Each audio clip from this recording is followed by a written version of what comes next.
Have you ever felt that you had the chance to do something that was really unique, something that could really make a big difference? That there was nothing else you could possibly do that would be as meaningful as what you were doing in that moment? These were the feelings I had when I was on my way to Swat Valley in the northwest of Pakistan in January this year. I believe most of you know about Swat as the homeland of Malala, the girl who spoke up for female education, survived a direct attack by the Taliban, and went on to win a Nobel Peace Prize 2 years ago. If you're familiar with her story, you know that this is one of the most challenging regions in the world regarding access to education for girls. But I was amazed to discover that there are also some interventions in place that are producing encouraging results to improve the situation. One of such programs is the school feeding program being implemented by the government of Pakistan in partnership with the United Nations World Food Programme. It looks like a very modest program at first. All the children receive in the school nowadays is a package of fortified biscuits like this one, which they take as a snack every morning and provides most of the vitamins and the minerals that they need for the day.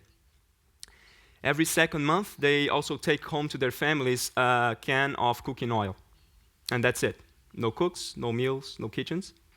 And I was amazed to discover that the impact that such small incentives can have in an area where people have so little. In fact, this program alone is the single factor, in most cases, that keeps children in the school and encourages the family to enroll them in the first place. However, this is something that can also create a longer-term impact, as these girls, by staying in school longer, they are less likely to have an early marriage, less likely to have a premature first pregnancy, and less likely to have a malnourished child, helping to break this vicious cycle of poverty, illiteracy, hunger, and malnutrition. However, these long-term benefits are often compromised, as the program has challenges of funding and access issues. So it was really inspiring for me to feel that I could make a real difference in this context by deploying my engagement, my motivation, my skills, my knowledge, to help make this program more sustainable in the long run. I come from Brazil, a country that has a lot of experiences to share in this regard. When I was growing up in the 2000s, Brazil was implementing a very large-scale program to tackle hunger and malnutrition. And I myself was volunteering since my teenage years in my hometown of Belo Horizonte for programs against hunger, and I was able to see the impact that these programs could have.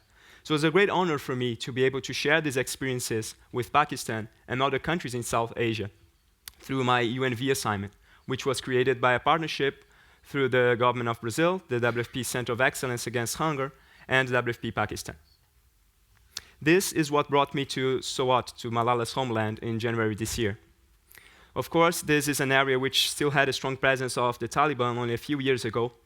So I took some basic security precautions. Some months in advance, I stopped shaving, so I'll have a very big beard. I wore some local clothes. I started learning a bit of the local language, and then I was good to go. But in that area, I was able to meet with the people who are responsible for implementing this program at ground level, the staff who are really there in these tribal areas between Afghanistan and Pakistan from day to day. And I learned so much about the challenges they face in that context. And this led me to reflect how I could best help them to overcome these challenges. So I was able to share some of the experiences and the best practices from around the world on what we know that works and what doesn't work for improving these school feeding programs in the longer run. It was very rewarding for me to see that based on these documents that I've helped develop, the government of Pakistan have approved pilot projects that are now reaching out to 100,000 more children in the district of Upper Dir, a neighboring district of Swat. And this may be then further scaled up to cover more and more children in the most vulnerable areas of the region. Inshallah, as they used to say in Pakistan. My UNV assignment is already very close to its end. In fact, next Tuesday will be my last day in office. But I'm also very proud to share that based on my engagement as a UNV, my host agency, WFP Pakistan, has offered me an entry-level professional contract, which I'm very excited to start in just a few weeks from the 1st of November, to continue engaging with WFP Pakistan, to continue supporting these programs. This is an opportunity that I've always dreamed for, and which I largely owe to my engagement and my spirit as a volunteer. I remember that most days during my assignment, I would stay long hours in office, and mostly because I really felt engaged, I really felt motivated by what I was doing. I really felt there was nothing else I could possibly do that would be more purposeful and meaningful than working for providing food to the children in the schools in the border of Afghanistan and Pakistan.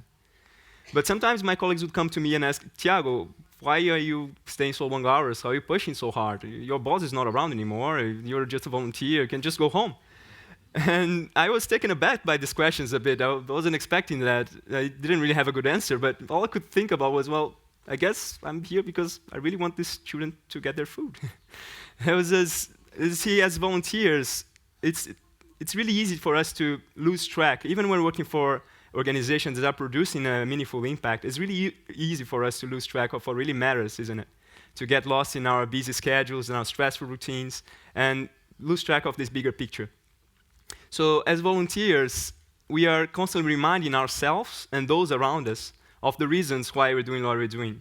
Why does it really matter, no? We're working to create a real impact, something that is meaningful for you and for the people you're serving. And that's where I think the power of volunteerism is. As Gandhi once said, the best way to find yourself is to lose yourself in the service of others. Thank you.